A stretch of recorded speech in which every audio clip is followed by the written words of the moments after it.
Mesdames et messieurs, bonjour. Nous sommes mercredi 22 janvier 2025. Crash d'un avion à Kongolo hier mardi.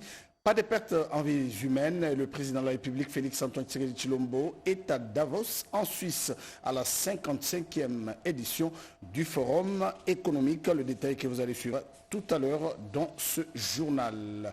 Je le disais, les travaux de la 55e édition du Forum économique se déroulent en Suisse, précisément à Davos. Le chef de l'État, Félix-Antoine Tshisekedi Tshilombo, y prend part et en marge de ce forum, il a eu plusieurs rencontres bilatérales. Suivez. Leaders politiques, économiques, universitaires et représentants de la société civile, tous étaient présents ce mardi au centre de congrès de Davos pour l'ouverture officielle de la 55e édition du Forum économique mondial. Le World Economic Forum 2025 a été inauguré par des allocutions de Karin Keller-Sutter, présidente de la Confédération suisse, suivie d'Ursula von der Leyen, présidente de la Commission de l'Union européenne. La dirigeante de la Confédération helvétique a déclaré que notre époque est celle de l'imprévisibilité prévisible.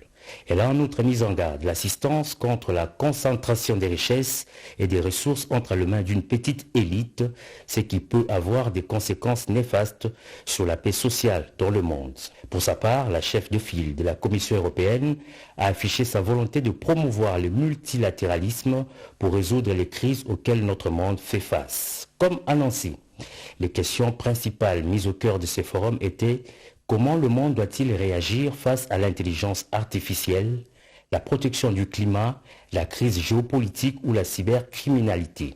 À ces interrogations, les dirigeants mondiaux invités à s'exprimer ont chacun donné une réponse singulière marquée par leur vision du monde.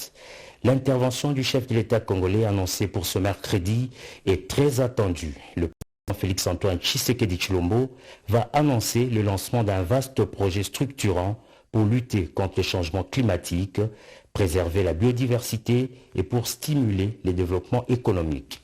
Parallèlement à ces assises, et comme c'est la tradition à Davos, le président de la République, Félix-Antoine Tshisekedi Tshilombo, a eu des rencontres bilatérales avec des dirigeants étrangers. Le chef de l'État a ainsi rencontré le président de la République d'Israël, Isaac Herzog. Les deux dirigeants ont passé en revue les sujets d'intérêt commun en insistant sur les efforts à mener pour rétablir la paix aussi bien au Proche-Orient qu'à l'est de la RDC. Ensuite, le chef d'État a eu un entretien avec le président du Conseil de l'Europe, Alain Berset.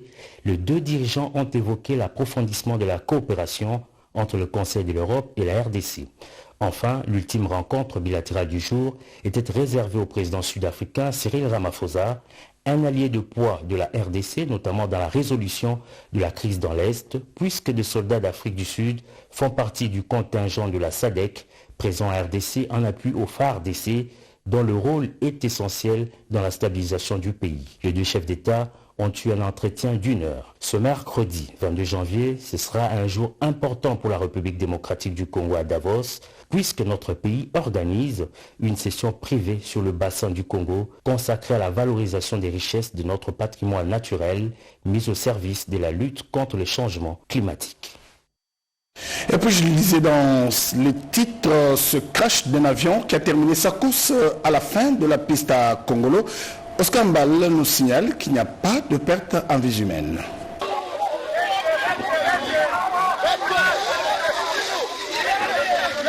Zéro mort, aucune perte en marchandises, aile droite incendiée et un atterrissage raté. C'est le bilan du crash d'un avion ce mardi 21 janvier 2025 dans le territoire des Congolo. Il s'agit d'un avion cargo de la compagnie Air Kasai en provenance de Goma dans la province du Nord Kivu et transportant la cargaison de cigarettes de la société Supermatch à destination des Congolo. Selon M. Kizito Radjabou, assumant l'intérim du représentant de la RVA dans ce territoire, l'avion cargo était dans ses courses régulières des transports de marchandises entre les villes de Goma, Kongolo et Lubumbashi. L'incident est arrivé lors de sa deuxième rotation de Goma à Kongolo. À en croire sa déclaration qui relaie les propos du pilote, Cet accident est arrivé à la suite d'une panne technique survenue à l'aile droite lors de l'atterrissage à l'aérodrome de Kongolo. L'avion a raté la piste d'atterrissage et finir sa course en brousse avant d'être freiné de justesse par une petite colline, mais cela n'a pas freiné à l'incendie de se déclencher. Alertés par les bruits de l'avion, les habitants des encablures se sont amassés pour tenter de secourir l'avion en appuyant les efforts des services anti-incendie de la RVA Kongolo. Paradoxalement à la règle de l'aviation interdisant aux habitants de construire dans les périmètres de la piste d'atterrissage, c'est encore ces hors-la-loi qui ont sauvé la vie de l'équipage en tentant de maîtriser le feu par l'eau venue de leur maison d'habitation. De ces efforts, le feu a été maîtrisé, sauvant la vie de 4 membres d'équipage dont les pilotes, le copilote et 2 mécaniciens, y compris la marchandise. Kongolo est un territoire situé à plus de 300 km de la ville de Kalemi dans la province du Tanganyika et la piste d'atterrissage de son aérodrome est complètement en terre battue.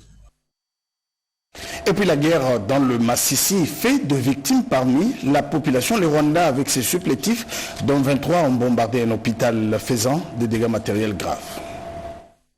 L'hôpital général de référence de Massissi Centre, dans la province du Nord Kivu, à nouveau touché par les tirs des roquettes lancés par les terroristes du M23 avec leur mentor, le Rwanda. Parmi les blessés, 2 employés de Médecins sans frontières MSF. Le même jour, un autre tir des roquettes a touché les latrines de cette formation médicale qui sert de refuge à plusieurs déplacés de guerre. Des voix s'élèvent pour condamner et en appeler une fois de plus au respect des installations sanitaires et humanitaires. Des milliers de personnes se trouvent dans cet hôpital et dans les bases des ONG pour se protéger des affrontements entre l'armée loyaliste et les terroristes du M23. Cette bavure est la 2e du genre en 4 jours a affecté directement l'hôpital général de Massissi Centre. Dans le Congo central, le vice-premier ministre de la Défense poursuit sa tournée de réconfort moral dans cette partie du pays. Retour sur cette visite de travail avec Sandra Nyangi. Départ tout le matin pour le Congo central dans le cadre d'une mission officielle, le vice-premier ministre au ministre de la Défense nationale et ancien combattant, Gikabombo Mwandianvita, a débuté sa tournée dans les territoires de Mbanzangungu le jeudi 16 janvier pour palper du doigt les réalités du terrain des différentes structures des forces armées à travers la province dans le but d'apporter des solutions concrètes à leurs différentes préoccupations. Le vice-premier ministre s'est fait accompagner par une forte délégation composée des députés nationaux du Congo central, dont l'honorable Dr Riziki Manino Bandou, des autorités politico-administratives et des membres du Conseil provincial de sécurité. Dans le cadre de sa tournée, un briefing s'est tenu avec tous les officiers de l'armée et de la police. À l'issue de cette rencontre, le VPN de la Défense leur a rassuré son soutien conformément à la vision du commandant suprême Félix Tshisekedi afin d'assurer l'intégrité du territoire national. Le numéro 1 de la Défense poursuit sa mission de travail au Congo central, 10e province de cette tournée. À Matadi, ce jeudi 17 janvier, Gikabombo Mwandianvita a visité les camps Ridjaf où il a eu un tête-à-tête avec les responsables de l'armée.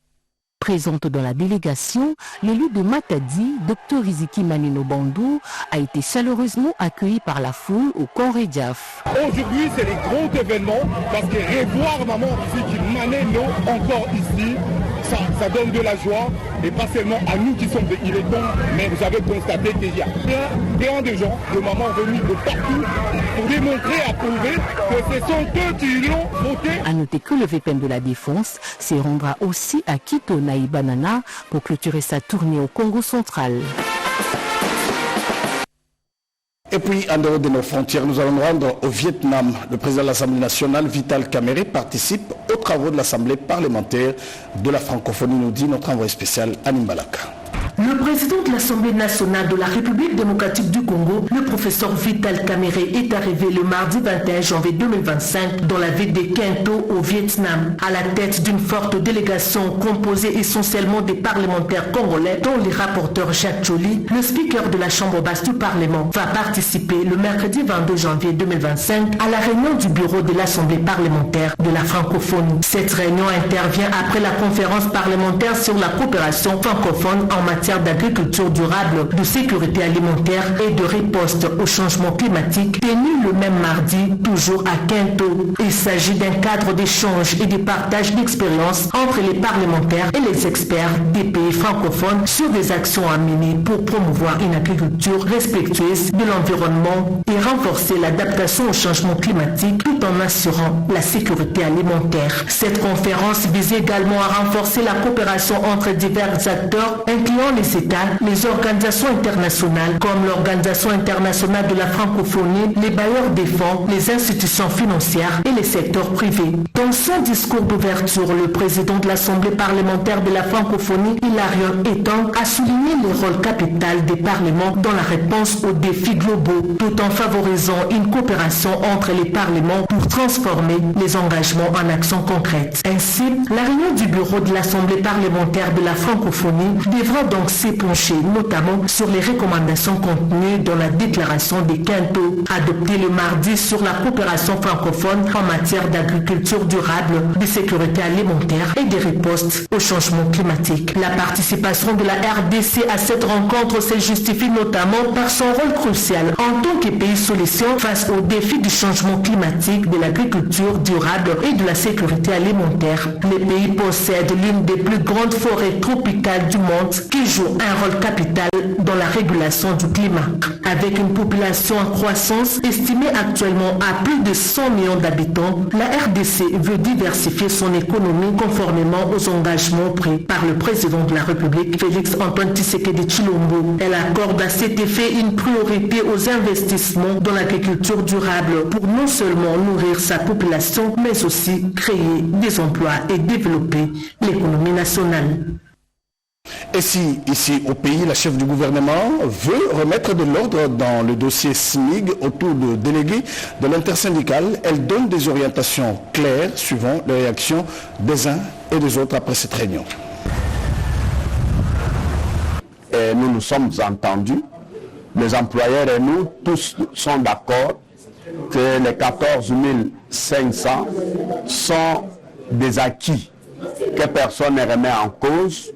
Il faudra maintenant seulement, pour besoin de procédures, qu'on convoque un Conseil national du travail qui doit valider pour que cela soit conforme. Ensuite, la mesure reviendra à la première ministre qui prendra un décret pour consacrer cela. Nous sommes convenus que le taux des 14 500 francs congolais est accepté par toutes les parties. Néanmoins, nous allons discuter les autres questions au CNP qui sera convoqué la semaine prochaine. Le Premier ministre a une grande sagesse et c'est comme ça qu'il nous a menés comme ça facilement dans une solution. Nous parlons le même langage, mais peut-être il y avait des incompréhensions des uns et des autres. Il y a un taux qui a été fixé, mais il n'était pas fixé selon les règles et les procédures. Il n'y a pas de divergence sur le montant revu du SMIC, mais Madame la chef du gouvernement insiste sur le respect de la procédure, parce que le respect de la procédure garantit la qualité de la mesure et du texte qui porte la mesure. Ce qu'il faut éviter, c'est que demain, la mesure ou le texte soit attaqué en justice et qu'on recule.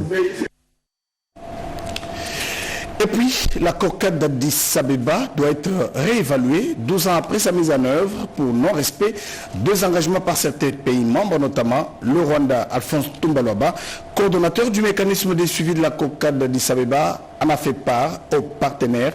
Détail de cette réunion avec Fifi Mukundi. Sans langue de bois, le coordonnateur du mécanisme national de suivi, le professeur Alphonse Tumbalwaba, insiste sur la nécessité d'une revitalisation de l'accord cadre d'Addis Abeba, qui en est en sa 12e année. Du point de vue sémantique, le mot se rapproche de réanimation, a-t-il précisé devant plus dans le cadre de leur mandat initial. La force spéciale d'intervention se comporte maintenant comme n'importe quelle unité de la MONUSCO, en disant défense des civils, défense si on est attaqué, mais non plus d'action tout à fait offensive. C'est ce qui fait la grande faiblesse. Vous voyez qu'ils ne sont même pas très présents en ce qui concerne les attaques contre la M23, mais heureusement que nos forces armées congolaises sont tout de même montées en force. En ce qui concerne les hommes, on a de plus en plus des hommes bien formés. Nous avons des troupes spéciales, nous avons des unités spéciales et nous avons aussi des jeunes qui ont compris qu'il faut se mettre debout pour défendre la patrie. Le professeur Toumba Luaba a à cette occasion évoqué la jeunesse de l'accord cadre, le cause qui pousse à sa revitalisation et le plan d'action pour la revitalisation de cet accord cadre qui est en cours. Un besoin exprimé au sommet de l'État par le chef de l'État, Félix-Antoine Tshisekedi Tshilombo. Le professeur Toumba Luaba a évoqué quelques faiblesses de l'accord cadre, notamment le manque de moyens contraignants. Vous avez reconnu le timbre vocal de notre consoeur Chimène Dondo, et puisque nous parlons de pays membres du Forum de Parlement de la Conférence internationale sur la région du Grand Lac qui peinent à cotiser, que faut-il faire? Réponse dans ce reportage avec Fifi Moukundi. Au Forum de Parlement de pays membres de la Conférence internationale sur la région du Grand Lac, l'heure est à l'évaluation des activités de 2024. C'est la présidente en exercice de cette plateforme parlementaire et speaker du Parlement de la République de la Zambie, Nelly Boutetete Kachumba, qui a présidé cette réunion annuelle avec le personnel du secrétariat général du FPCIRGL. Il ressort de ces échanges que le défi majeur du forum reste la mobilisation des ressources au niveau des parlements membres. Pour y remédier, il a été convenu de la création de la commission des secrétaires généraux du Parlement pour accompagner la commission de finances dans la mobilisation de recettes. Bien avant, la situation administrative et financière du FPCIRGL a été passée en revue. Ils m'ont fait quelques recommandations. Ces recommandations vont suivre un processus. Donc ça va passer par le comité exécutif, et le comité exécutif formulera des recommandations qui seront soumises à l'appréciation de la plénière pour adoption. Et c'est à ce moment-là que les choses vont aller de l'avant. Sous la conduite du secrétaire général AI, Ronald Tembo, la présidente Boutetete a visité les locaux du siège. Question de palper du doigt les conditions de travail au sein de cet organe chargé de la gestion au quotidien de cette organisation sous-régionale. Les mandats étant d'une année, la présidence du forum sera confiée au Parlement d'Angola, pays hôte de la 15e session ordinaire de l'Assemblée plénière qui s'éteindra du 20 au 27 avril 2025. Autre chose à présent, la France, résolument engagée à soutenir le programme de désarmement et de démobilisation. L'envoyé spécial de ce pays, Frédéric Coé, l'a dit au coordonnateur de cette structure de la présidence de la République.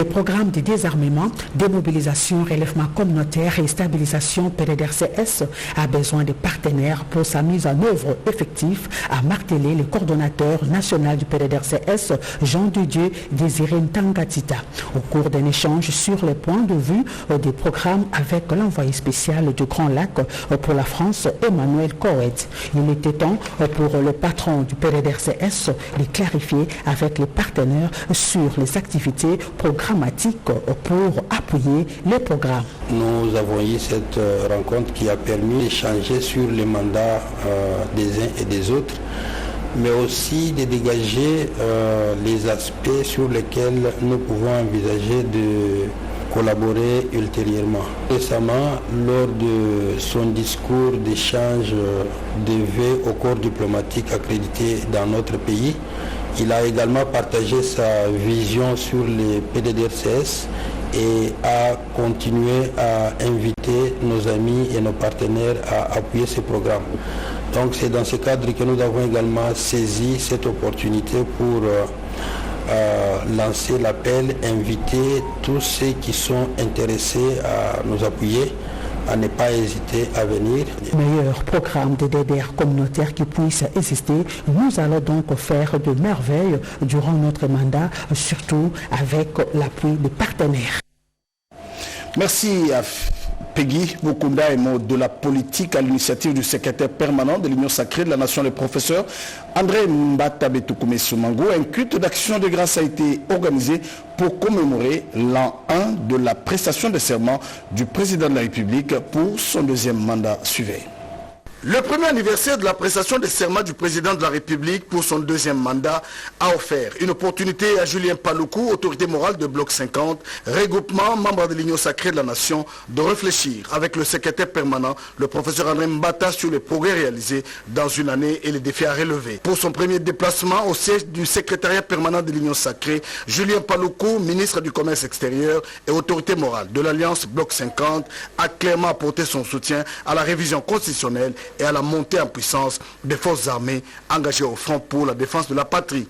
L'Alliance Bloc 50, comme l'ensemble, tous les groupements de l'Union sacrée soutiennent les forces armées qui sont sur la ligne de front, et toute la population voudrait les voir gagner cette guerre qui n'a que trop duré pour que finalement on amorce le développement, parce qu'avec la guerre, il est impossible au président de la République de devoir donner du pain à cette population. Il faut que la guerre finisse pour que les actions de développement commencent, et c'est le travail que chacun des partenaires de l'Union sacrée doit faire pour que cette guerre finisse à l'est de la RDC. Le président de la République a fait un appel à une réflexion autour de la loi fondamentale, parce qu'on ne peut empêcher à aucun peuple de pouvoir réfléchir sur son avenir. Nous avons dit clairement que l'Alliance Bloc 50 a des ressources nécessaires qui pourraient mettre les cerveaux en marche pour que la contribution qui est celle de l'Alliance Bloc 50 soit une réflexion partagée avec toute la famille. Bien avant, le ministre du portefeuille Jean-Lycée Mboussa et son regroupement politique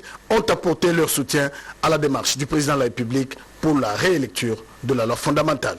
À l'initiative du secrétaire permanent, le professeur André Mbata Betoukoumé Soumango, un culte d'action de grâce a été organisé pour dédier la nation entre les mains de Dieu et apporter un soutien spirituel aux forces armées. Les partis membres de l'Union sacrée ont répondu à cet appel. Le président des églises des réveils, Évariste Ejiba, a lancé un appel à l'unité. Il a exhorté les participants à rester fermes dans leur foi et à soutenir le chef de l'État, Félix Antoine Tshisekedi Tshilombo. Par la prière, il faut prier pour la paix, la prospérité et la justice qui élèvent une nation. Le secrétaire permanent a promis de transmettre le message du responsable des églises des réveils à la haute autorité politique de l'Union sacrée de la nation. La Grande-Bretagne apporte son soutien aux efforts de la recherche de la paix en République démocratique du Congo. Une délégation de l'ambassade a rencontré le secrétaire permanent ce mardi 21 janvier pour un partage d'informations. C'est une page de l'histoire. Il est encore vivant, Charles Ndia Onkei. Au micro de Thérèse Bongunda, il nous parle de Patrice Emery Lumumba, 64 ans après son assassinat.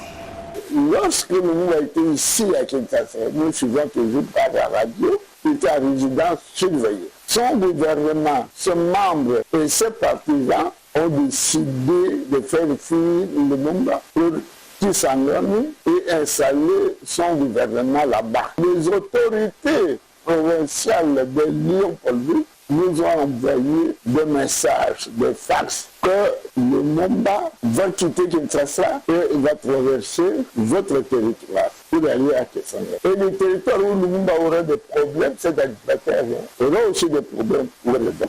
Et lorsque moi j'ai reçu la copie du message que Lumumba était en route, j'ai reçu le message en retard. J'ai dépêché un travailleur avec une lettre pour tracer l'itinéraire que Lumumba devait prendre à travers mon territoire. Les avions survolaient à basse altitude et jetaient des tracts. Et dit c'est lui qui trouve Lumumba, puisqu'il est fou et il aura 50 000. Il va se trouver avec le cortège à 12 km du chef de territoire. Et il a fait arrêter le cortège, et le cortège a lu la lettre. Je lui ai dit, ne venez pas par ici, et suivre le itinéraire que je vais placer. Malheureusement, il avait déjà dépassé la bifurcation de l'itinéraire que j'ai placé. Ils ont fait le demi-tour jusqu'à cet endroit, et de là, ils ont pris mon itinéraire. Donc la leçon de nos jeunes gens, c'est le courage du Premier ministre, l'entêtement du Premier ministre. On dit manger et partir,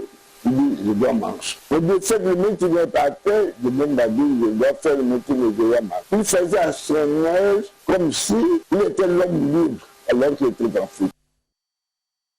S'il était vivant, c'était le 17 janvier qu'il aurait totalisé 100 ans sur la terre des hommes. La réunion technique sur le projet Tofongola Missou a vécu autour de l'ASBEL, Dignité Humaine, et son partenaire GIZ, Rodé Mpanda, nous donne des détails. Le blanchiment d'argent, la corruption, les détournements des deniers publics identifiés comme dangereux dans la bonne gouvernance en RDC, la question était au centre dans le cadre du lancement officiel du projet Tofongola Missou prévu le 28 janvier prochain avec les comités techniques mis en place sous la direction de la Dignité Humaine ASBEL et la coopération allemande pour la surveillance financière à travers un outil numérique d'alerte. Dignité Humaine tient à la contribution de tous, de la base au sein de la population jusqu'au sommet des prises de décision, la participation des membres des différentes institutions du pays, l'Assemblée nationale, la présidence et les autres services étatiques ainsi que la société civile à cette activité est une preuve de la volonté affichée par tous d'éradiquer ces méfaits. Yannick Baouma, président Yannick Baouma, représentant du ministère des Droits humains, rassure quant à la volonté du gouvernement pour la réalisation de ces projets. Nous sommes aussi contents d'être associés à cette activité. Nous sommes vraiment engagés et nous allons apporter le nécessaire et tout ce qui sera demandé pour soutenir ces genres d'initiatives et que la dignité humaine continue à lancer ces genres d'activités. Elodie Tamuzina Wingoul, coordonnatrice nationale de la dignité humaine ASBEL, est revenue sur l'apport de ces projets. Nous venons en appui au gouvernement, aux institutions. Il y a l'outil que nous avions présenté, c'est l'application avec laquelle nous allons travailler pour détecter les cas à tous les niveaux. Et donc, il fallait avoir un comité technique conjoint. Cette démarche rentre dans la lutte contre ces fléaux mondiaux, à savoir la corruption à la base. Fin de ce journal de ce matin de Jean-Pierre Ndolo Demazou, réalisé par Mamita Bangoulou et Pécho Moubenga. À la technique, Gédéon Kola, Redin Poi, Alain Ngalia, avec le concours rédactionnel de Christelle Louindoula. Le prochain rendez-vous, c'est tout à l'heure, à 13h30, avec Lucie Lavi Tissenda. Merci et bonne suite des programmes sur la RTNC.